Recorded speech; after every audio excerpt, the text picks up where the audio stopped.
Hi everybody, welcome to an episode of the Além podcast where it's whatever fits my whimsy. I have been MIA on the podcast circuit lately because I've been so busy with my son. We are in Nebraska in the middle of a huge medical complex. Let me see if I can show you all out the window. I am live from the Ronald McDonald House while we are in this intensive feeding program for my son. And it's nice here. I like Omaha. Never been to Nebraska. I really love it. But I'm not here to talk about that. I'm here to tell you about some things that I've worked on recently. You saw maybe the most recent macrame dress that I posted. It was black and I did a lot of brushing of it. I'm breaking out in a hot sweat. I'll be right back. So I posted a most recent video that I need to put the subtitles on for. I'm just realizing where you brush it. I'm sorry that the video quality didn't look that majestic. The dress really will turn out well if you use some really resplendent colors like a green or a yellow or something, a rope with a lot of shimmer. I was rushing and so I didn't get to do a photo of me with makeup on and outdoors in the natural light with it on. So when I get back, I'll do that. So y'all really believe me that it's actually a really good project for if you're going to a music festival or if you want to sell them, people want something shaggy or fringy. Anyhow, I will do that when I get back in about a month to Kentucky. But in the meantime, I've been doing a lot of crochet and I'm working on these awesome pants for my niece. And I kind of don't want to give them to her now. I've started working on them. I've put like hours and hours of work in them and hours of yarn into them. So let me show you. Here they are.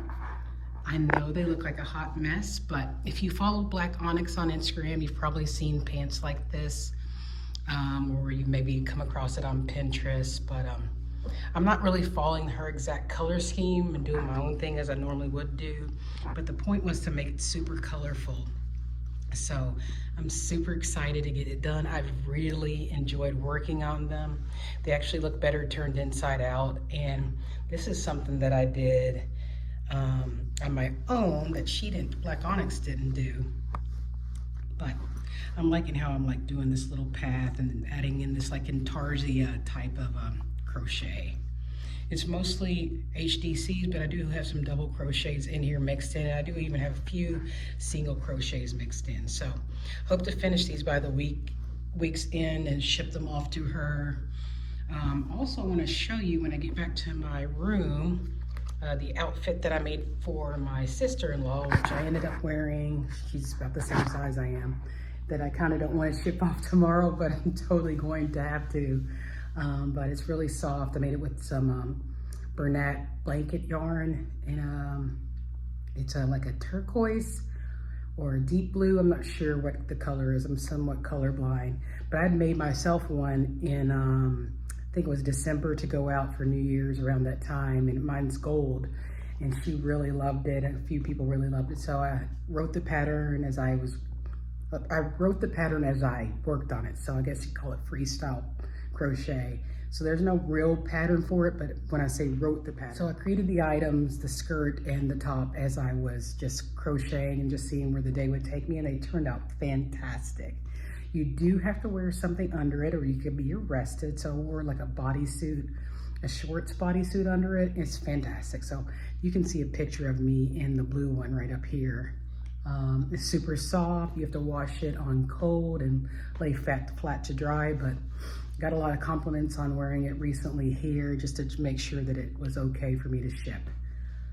So that's another thing that I worked on. And I did my hair. I needed to dye it a few weeks ago, put it in braids as opposed to my afro because I don't have time to do hair here while we're in this treatment program every day. While my little boy, who's 6, oh no, he's 7, tries to learn how to eat again. He's doing pretty good at it, by the way. So if you check out my Além blog, which I've been updating more regularly while I've been here, I did a recent post about pairing ropes with what type of item you're trying to make. and there are some links for you that link directly to, like, for instance, I'll have a macrame festival dress and it shows the type of yarn that I used, and you can just press a button and buy it so that you can make something similar, and I talk about the different yarns that I've used. So do recommend that if you want to help a sister out, and basically not have to search around for the best yarns for the best type of item that you want to make, because not everything is good for what you're trying to make. So rope, you really can't wash it, you have to dry clean it. So you have to kind of streamline what you're making for each customer. The polypropylene has a whole different type of feel. It has more movement a lot of times, more sheen. So just give that a check out on ellenthemoon.com. It's my most recent blog post. It's called 2024 Yarn Recommendations. And I just made my soon-to-be nephew or niece, we don't know what the gender will be, of a child coming into the family soon. I made a little baby outfit recently. It's all yellow, but I need to make a top. I need maybe like a little cardigan or a little sweater for the baby, or just get a onesie and ship that off. I did some of that crochet. I've been doing a lot of designing lately, like to prepare for when I get back home in March, for some uploads that I want to do, some new creations that I want to do for y'all. I've been creating in my mind and writing down a few designs for some macrame items that I want to share for this year. I need to figure out what kind of ropes I want to use for them, but I've got some designs percolating in the brain to share with y'all when I get back. And yeah, so I'm just in yarniverse. I'm juggling the yarn. I'm creating with yarn, and I'm gonna make myself some of these, maybe a skirt out of all the yarn that I got to make for my niece. So there we go. Thanks for checking in with me. Hopefully I won't be a stranger, and hopefully I'll have a new video up soon. Thank you.